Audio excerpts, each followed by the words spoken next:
Okay, so welcome, Jane. You have had now exhibition here in Galleria Napa for 3 weeks, and this is the last day. So how do you feel? It's been a pleasure to exhibit in Rovaniemi and meet lots of new people from Rovaniemi, including yourself, and lots of people here in the audience, and some different groups that came today. It was really fun. So yeah, very good experience. I highly recommend. As you know, you live here. Yeah, it's been really nice. Yeah, so I have prepared some basic questions about your exhibition and your work in general. So maybe first I want to ask about your career and your work before this. Can you see some kind of line going through all your career that is we can see in this exhibition? Something similar, some kind of subject matter, some kind of mentality that you have had for a longer time already. Okay, so Henri said he would start with an easy question. Great. I see it for sure. I see a connection and a thread through my work, but I think I always encounter also people coming to the show. Oh, it's quite different from your previous work, or within the show. Like at the opening, there was one guest who was like, "Okay, but these small drawings are very figurative. Like, what's going on there? There's a really big jump." And I have used this word kaleidoscopic thinking in my press release, and I use this term because I think I can't help but be very curious about many different things, and then also want to turn on its head whatever viewpoint or method that I'm working with. So if I do a lot of colorful paintings, then I need to do a dark one, and then I need to break that maybe with a drawing. Or if I feel like the landscapes become too romantic, I feel like I want something to balance that, because I feel like that's the kind of reflection of society as well, that there's so many layers of experiences, and that, I don't know, that we're in this kind of constant collage of like influences at the moment, especially, I don't know, how we experience. Okay, and you said too romantic. When your works come too romantic, what do you mean by that? Is it like, do you refer to romantic age, 1800 something, or probably, yeah, for sure, actually, yeah. Of course, I like Gothic novels, like Dracula or Jekyll and Hyde or Jane Austen. They're pleasurable reads. Like, I read them when I was in school. I'm just reading Jekyll and Hyde at the moment. I'm like, this is so nice. It's really poetic. It's just the words are just so flowery, and everything's I don't know. It's got such a beautiful rhythm. But also then, of course, like Caspar David Friedrich and romantic era paintings as well. Of course, that's hard for me. Hard not to like. So you don't want that your works be seen completely through these glasses of romanticism. But I don't want to reiterate exactly the same motifs as them, because I'm living in this age and it's through my lens. So I also am acutely aware. Like I would say, like this one, the blue one, All Springs Forth, it's very German romanticism-esque in that way. Maybe a little bit of Renaissance painting in there, and I think that's where this form comes in for me as well, as a way of breaking the pure landscape, or that just concrete imagery of landscape that we're saturated in from the past. So it kind of brings a new level for me. It makes them, for me, a little bit like an intervention in the landscape and brings it to some other reality. Okay, so would you like that people would see your works as landscapes, or as some? Are they like windows to another world, or are they? Do you want them? People see there's some kind of story or space. What do you think? Yeah, I think when you were asking, is there a thread throughout my work as well? I think my master's thesis, I had written about this multiple spaces in one space, and I think at the time, this Michel Foucault's heterotopia was very latched on by artists. And then I had my roommate in Berlin at the time was a philosopher who's like, oh, artists are always latching on to Michel Foucault. They love him and his terms, but no one really understands him. I was like, okay, maybe I don't really understand him either, but this concept of also poetics of space and beautiful book. Like that you can, that there's all these worlds existing parallel. So I think there's something that I'm striving towards, even if it's not so obvious in some of them. Like I was kind of asking the teenagers if they saw that today. Like in this one, they saw heaven and hell, and this orange one here, which for me I thought was quite like a uplifting painting, but they saw heaven and hell. I don't know if they'd seen some bot recently, and they saw these kind of dark holes that were going into some other like realms. So that was kind of nice that they could see more spaces in. And I think like that one on the corner, the edge is also a little bit overlapping spaces for me. So I'm sometimes trying to get them in there in some way, and sometimes they're not so concretely. Sometimes it's really just one space. So it's again like I feel like I can't do it too many times, and then it becomes too like a gimmick or something. So it's like have it in there. It's like suggestions, and then sometimes it's very kind of clear cut. It's one atmosphere. Okay, yeah. For me, your works, almost all of them seem to hide some kind of small details. There is like another subject matter or another topics, details in the shades. For instance, here, if one comes closer, I can see here some kind of building or some kind of ruins, or I don't know what they are, but at least some kind of structure, some kind of building, and they are not visible if you look from distance. You have this kind of enthusiasm to do that.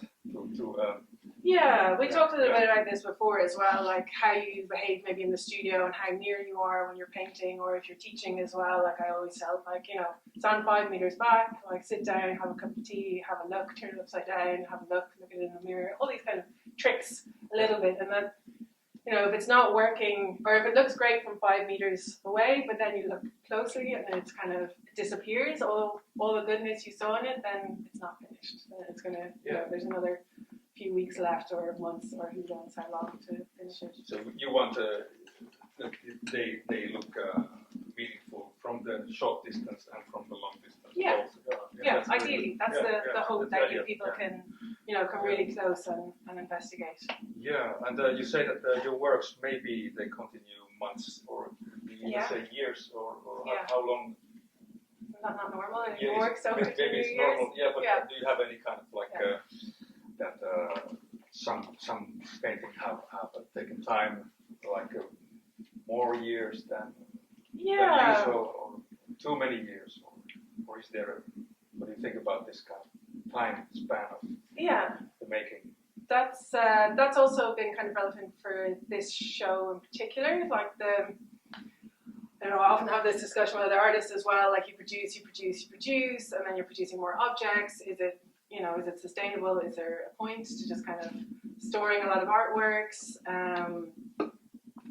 And I think after the summer break last year, I kind of went back into the studio and I was like, okay, I have this size. I have 200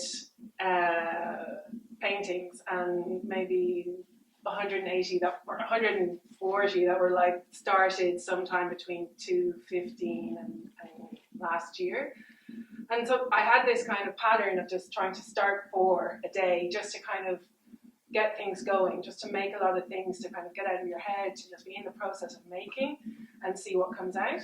But that also then leads to maybe 1 in 10 kind of just coming out, and then you just have this trail of abandoned children. And so I was like, okay, no, I need to go back and see, is there anything in some of these? Is there something I can do to fix if you go down to the woods one day, in the very corner over there, where there's these little semicircles kind of walking into this very romantic, maybe Finnish snowy scene, but also this very rich orangey burnt sienna river, which I think is right now what happens is when the snow starts to melt and you have the autumn leaves underneath and there's that lovely kind of maroons.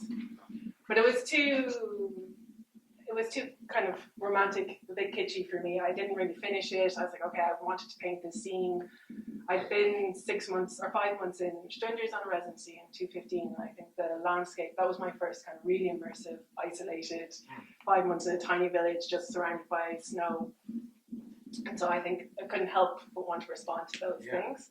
But when this kind of art appeared, maybe 22, I could kind of take that back and go, okay, actually maybe somebody can go down this path and maybe they can come together and relate to what's going on in the other paintings. So that kind of... Yeah, the story continues from painting to another, or some kind of, you have this kind of common topic, common subject matter, some kind of theme. Like I feel these kind of characters kind of went back into some old paintings and brought them back together or something in a way, like went back into some of the landscapes, or I don't know, brought them together in some way. That number of paintings you said you started sounds quite big number. So you said something like 150 or of these kind of small ones that I just kind of like, because I kind of saw them as like sketchbook, almost like, you know, just kind of get some colors down, get that like get things going. So then the one painting leads to the next, so that you find something there, and then you're like, oh, okay, maybe I can. So you have like hundreds of unfinished paintings. Well, I'm trying to kind of finish them now. So a lot of like slowly, like I've kind of reworked a lot of things to kind of bring them. Like I was just starting to think like, and it's not always, you know, you have an idea, you start with a blank canvas, you execute it from 1 month to the end of the month, and then it's done and the next. Like I think being a visual artist doesn't work like that, or being a musician, or being a writer. I think things go in like semi-circle, like, you know, in concentric circles, like the spiral form almost, and you're kind of coming back to things, or you're going down the maze. And yes, I think there are many artists like you and me. And then it's done. Then they go take the next one. They have it already quite clearly in their head what they will do, the colors, everything is ready, and they just realize it. They just make it, paint it, what is in their head. But you don't have anything like this. Do you have any kind of image? I do have images in my head in a way, and things I'm drawn to, and things I've like been like, okay, somehow this is the color palette I want to work with, and this is forms. And I have a huge collection of old photographs and old books, and I'm kind of snapping kind of color diaries from the just walks and still lives at a table, or some, you know, like just the, you know, there's ample material in your everyday life of like, okay, that's just spilled nicely. You know, you just gather up all these kind of materials, but especially also old photographs and things like that. Also landscapes. And great. I love paintings. And now I have one question here. I don't know if it's good to ask now, but maybe ask the names. Are the names important, and in what part of the process the names arise? Are they like do you recircle the names, use them again, or do you ever have like a name before and then you start and you try to paint the name? I think I'm inspired a lot by fiction, so I'm reading a lot of, like, the title is from Dorian Agrippa, a really great Irish novelist and poet. And so poetry and fiction, like contemporary fiction, but also, as I said, older classics, and also songs and kind of spoken word and more experimental music. So just that I don't misquote it. And a stain of ocean blackens beneath you. That last one is from an Irish poet, John O'Donoghue, who's quite also a spiritual guy. Anam Cara is his most famous book, and it's a beautiful book of sort of like the values of friendship and being kind. And it's a very, very beautiful writer. It's kind of like an Irish pagan Bible almost. And I was just listening to podcast, Maria Somerville on NTS. She's Tuesday mornings and Monday mornings, I think. She's also based on the Aran Islands, and she just played an excerpt of his poem, and I'd been in this series, and I was like, that's a title, and I just wrote it on the back, and I was just like, okay, that's that work, you know. And it just, sometimes I just hear things, or then I'm like, Ocean Bonds, on Earth We Were Briefly Gorgeous. I'm just reading that, and it's just like every now and again the words fragment. You're just like, oh, that's beautiful. Like, so I think things tie into each other. They feed into each other. You know, what you're listening to, what you're painting, what you're working on, and things you're reading. They just kind of resonate. Okay, so it's like a very creative process. There's no like one way to do it. Like, I think they just kind of jump out and float out, and you're like, and I kind of keep a track of kind of possible titles, and then see if they fit. And then sometimes it's the last day before the exhibition. I'm like, oh, okay, I haven't got one title, and you're having dinner with your friend and his children. You're like, any good titles for this one? They're like, mountain. I'm like, great. So sometimes it's like that. Yeah, great. It's about this like formal point of views. I think some of your works they tell me to look through the concept of rhythm or movement. I realize that some works have like the most important thing to me seems to be the movement or rhythm, and some works are like they are more about color scale, or space, also the composition.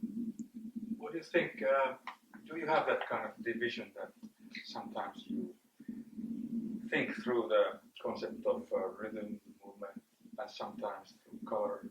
Does it change, or do you want to analyze it at all this way? Yeah, I think with the smaller ones, I think they tend to be a bit stiller and a bit more compact with the color. Like, I think that's more like the focus on them, because you can be less like dramatically gestural, like with this big, large charcoal drawing. So I did that like after I finished my MA, and I've been kind of, 6 months glued to the computer writing the final thesis, and your shoulders are all, you just want to do something that's not on a computer. And I just did these large drawings. I had this really tiny studio, and I just put one sheet of paper on one side and one sheet of paper, both 150 by 180, and I tried to do one every day for as many days as I could. And after 20 days, I was like, okay, now I want to just hang out and have a break. But I didn't finish it, and I came back to it in 21, and I was like, okay, now I finished this, and then somehow fit it here. So I feel like for bigger works, especially with charcoal, you can be very physical and expressive. Yeah. But for some of the paintings, I guess they're a bit slower than drawing for me. I think drawing is always a bit more immediate. So, and I think the rhythm can be there. Like, I think in this one, I found it was the bigger one was getting a bit too stiff or too. So then I think sometimes I just have to be very fast with the brush strokes and very so that things become a bit more spontaneous and lively, and that doesn't feel so controlled and heavy. I think it's that balance between those kind of feelings of like a heavy controlledness. I'm trying to bring life back into something that you maybe overworked or. About the time. You say that you want to bring more life there, and some smaller paintings are like more not rigid, but some more stable. Yeah. So And more kind of compact as well, in a way that they're not so expressive as these lines in the charcoal.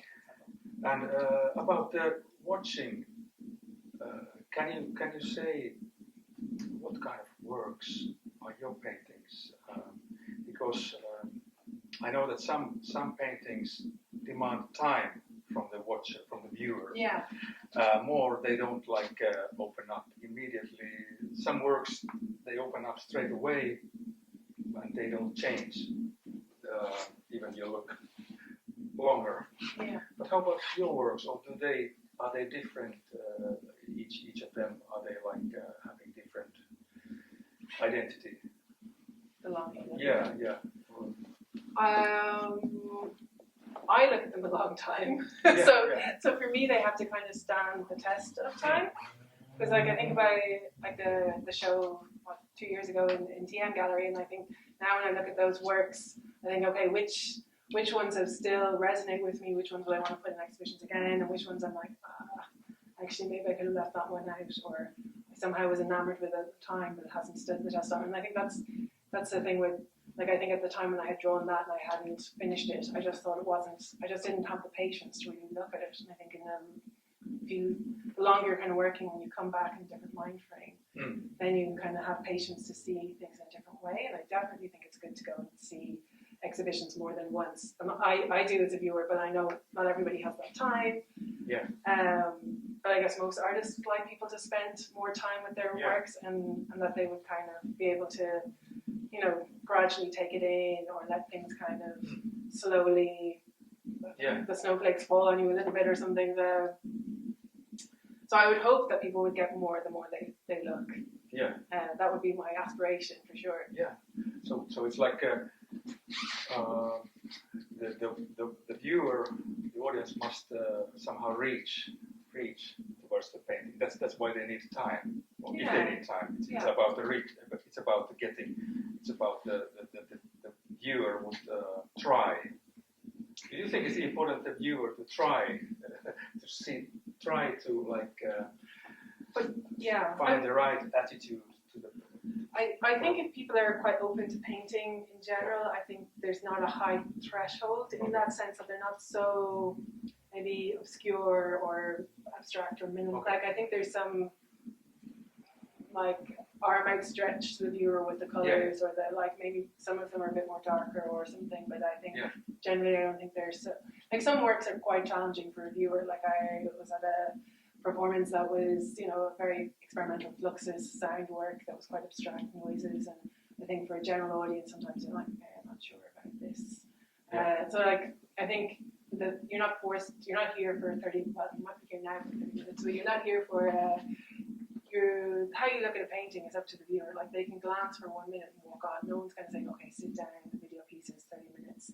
Like it's very, I think you've got a lot of freedom as a viewer, like what you look at and what you pay attention to and what you resonate with, and that's, if people resonate, great. If they don't, that's, there's lots of other art out there in the world to experience too. But about the installation, about the hanging of the works, the exhibition, it's like perhaps some kind of hangings are more demanding for the viewer than others. What do you think about this? Well, we were debating a little bit about this on the install of like more experimental approaches to hanging exhibitions, and I have done kind of more immersive installations and more video works and photo montage and things hanging from the ceilings, and I think there's room for everything, to be honest. I don't know. I think there's room for everything, and I think it just depends on the space, on the works, and I'm quite okay with something hanging like very high in the corner and then something on the floor, something being different levels. But then at the same time, it depends on the show of work, it depends on the space. Like this space has a lot of things going on already because it's got the pillars and it's got like another space through those doors and the angles. So I think for me it's suited to try and have this quite maybe middle line hanging in the end. Okay. Or maybe I had like in my plan a little bit differently. It just depends on the spaces you're But do you agree that the more like conservative, more stable hanging is easier, that it gives more importance to the works, and then if you have it more like experimental installation, then it comes like a work of art of its own. It's like a new, the hanging is the artwork, and then the parts of the hanging, the paintings or the drawings, they just they lose their identity. What do you think? I think this has been going on since the 50s with the happenings and like Capro space, and you had people running around, and you had piles of soil, and you had land art, and you had this kind of institutional critique and questioning of all the classic and traditional ways of hanging painting. So I feel like we've already had like, or even the data in 1920 and the famous data thing is around 1915 or something. But they were hanging things from the ceiling. So it's kind of 100 years on in a way, like, so now I kind of feel like everything goes. I think you can go for, it can be even more unconventional to have a traditional hang in some ways, in some places, in some circles. And then so I think there's room for everything, and I don't think there's a hierarchy or that it changes the value. But I think it's also maybe how much art the audience sees as well, or how the viewer approaches. Depends on the viewer, own history. By the way, what's the time? And we're on the 30 minutes. 22:05. Okay, so should we open it up for questions? Questions now, the audience. I have a question concerning snow and the Irish mind. Or maybe maybe I let you ask the question yourself, or I'll ask it as: Is there something in your own sense, if you've been raised on an island which is rarely experiencing snow, and then you find yourself, as it seems to have been, according to your curriculum vitae, you've been around snow rather a lot. Is there something in this relationship that is unique, or? Yeah, absolutely. Good question. So, like Irish children, we don't get snow. So maybe it snows once every 5 years. I think it snowed maybe once when I was a child. I recently found the photograph, and I'm delighted. I have a snow day. There's no school. Everything shuts down. Like Ireland can't cope when it snows because it's so rare. The infrastructure is not ready for it all. But children, of course, are delighted. It's like Winter Wonderland, and it happens once a decade.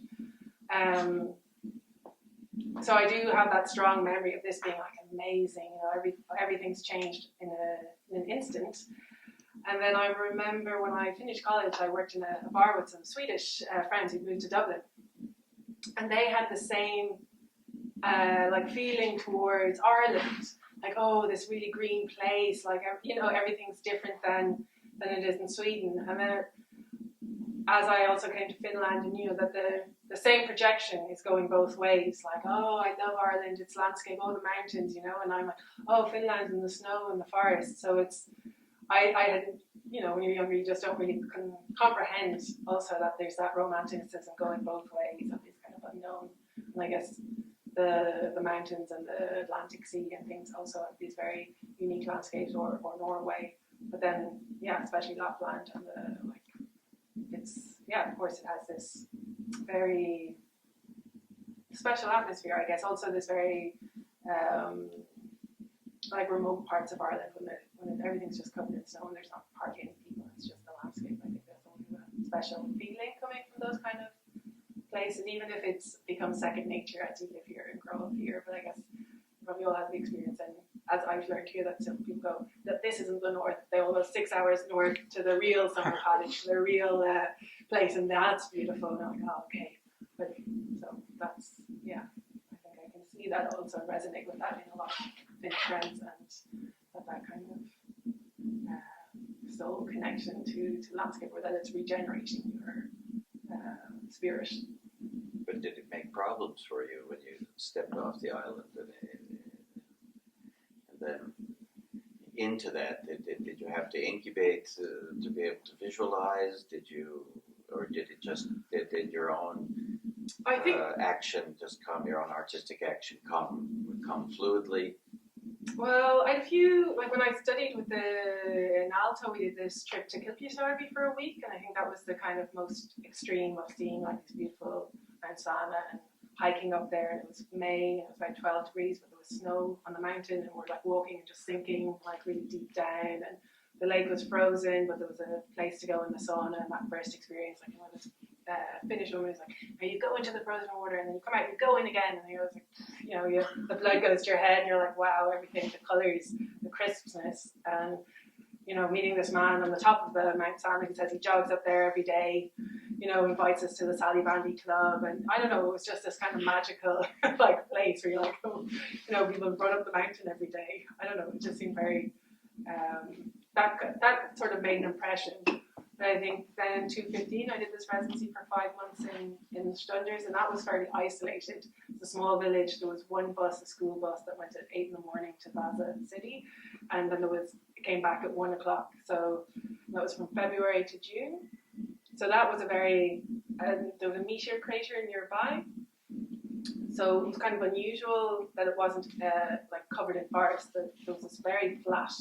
So the skies became huge, and then this lollipop skies, these purples and blues. And 3 months before that, I was in residency in an old school building outside Kovala with some friends. And I was there for November, December, and January. And in November, there was no snow, there was no street pollution, no light pollution. So the house felt like it was floating in darkness. Like when you opened the door, it just seemed like everything was pitch dark. So there was this kind of, I think I had those immersive experience, and there was 2 other friends living in the house, and they were gone at 8 in the morning for their jobs, and another 2 friends who were nocturnal, who kind of got up at 6 p.m. So it felt like kind of in this surreal environment, sort of on my own in a way, but still like knowing there's people around. So I think these kind of, and being in Vaasa, that was really where I started to paint again after kind of a long break from college. Because it just seeps into you, I think, in that way especially. So when was that?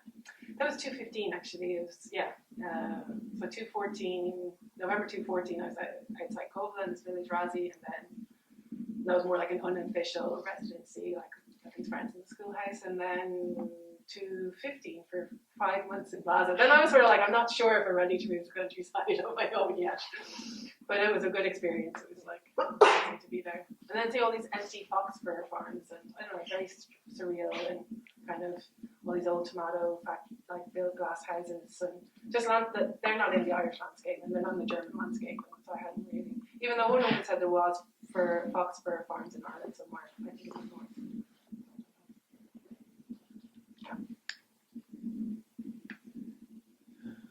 Any other questions? Is it time for some SEMA and some monkey and some free chatting? I actually had a question rising from this residency in Stundars. It's kind of like an old school surroundings. Yeah. Did it resonate? Like I was thinking about these arches, whether they are, and I read the paper and it said that they kind of resembles to some ancient ruins. Are they also characters, and did the environment, for example, in the Stundars, affect these kind of elements in your painting? Yeah, that's a good question. So when I was in Stunders, when I was doing these charcoal drawings, I was like 2013, 2014. And another artist asked me and my studio mate to do a charcoal animation together, and she was doing charcoal drawings of the architecture near our studio in Berlin, in Martin Gropius's Palace, famous German architecture. And I was doing these charcoal drawings of foxes at night.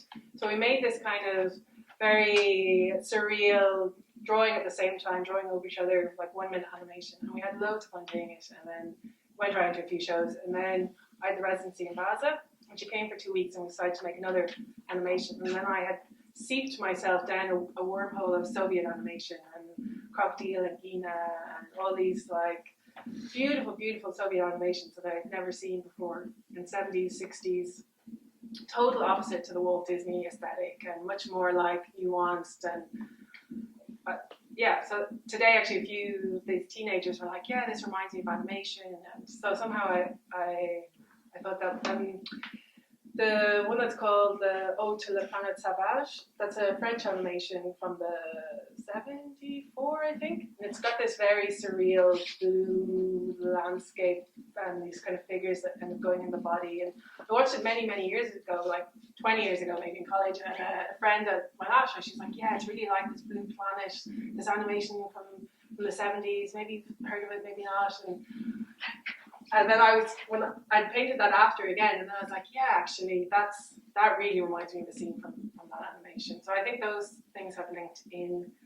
And then the arch was actually a residency in Orsena, this Irish-speaking island in 21. It's there for a month, and back of the island there's these fossils that have this semi-arch shape.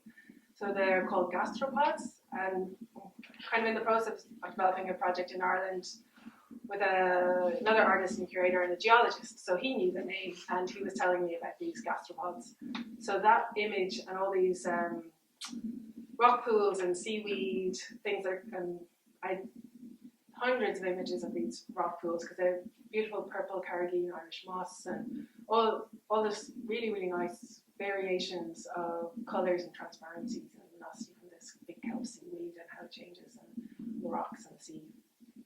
So I had that fossil picture in the studio with all the others, and I didn't really take much notice of it, and I was just painting away, and these features came in, and then one friend was like, "Oh, it's like that photo." I was like, "Which one?" Oh, you know, so it's like a little bit subconscious, and then it's like so many things pinned around the walls, so they sort of seep in a little bit unbeknownst or like not fully conscious.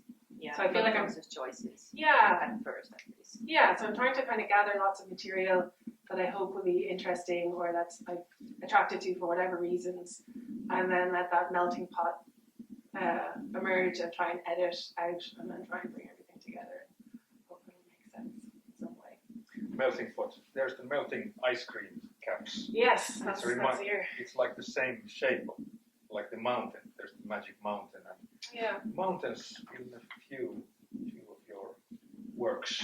I was also on the side of a mountain in Kerry where I started that melting ice cream caps, and that's on this fullest head. It's a peninsula.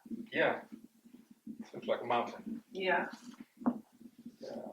And that was where it was, I think, 15, 16 degrees in the end of June, and just this slanty rain, and it felt like it was an amazing place, but it's an old farming village, Kilrallig.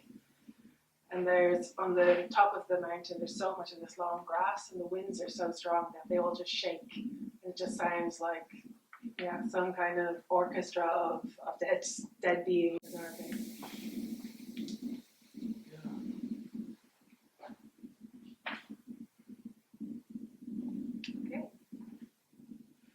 Another burning question in there. More questions start to arise, but maybe I give the word to someone else if still someone has. Can I ask a quick one? Yeah. On this sort of Irish topic. Yeah. That when I look at your works, they, for me, they're very dark and very. But through that darkness is where I find that you are communicating beauty to me. That there is this, that the whole or the beauty is wrapped in these dark colours and these dark themes somehow. And often when I read Irish writers, so in my mind, I associate that with some sort of Irish Irish identity or Irishness or Irish way to communicate. Yeah. And my question is that, does that mean anything to I become more Irish than you ever, like a pastiche. You know, like when Irish studio mate Oscar, and I feel like sometimes we like over exaggerate our Irish accents, you know, or just mock, just to have that mocking vibe. So it's like a little bit pastiche almost. Yeah. And I think I see that also when I meet two Finns in Berlin, you know, they'd also kind of mock a certain Finnishness or something. So I think it's just kind of human to do. You sort of either like exaggerate it, it's projected onto you, and then you kind of deny it or mock it, or I don't know. I think cultural identity is always tricky for anyone really, and especially if it becomes more pronounced than when you are like of your country and you've left.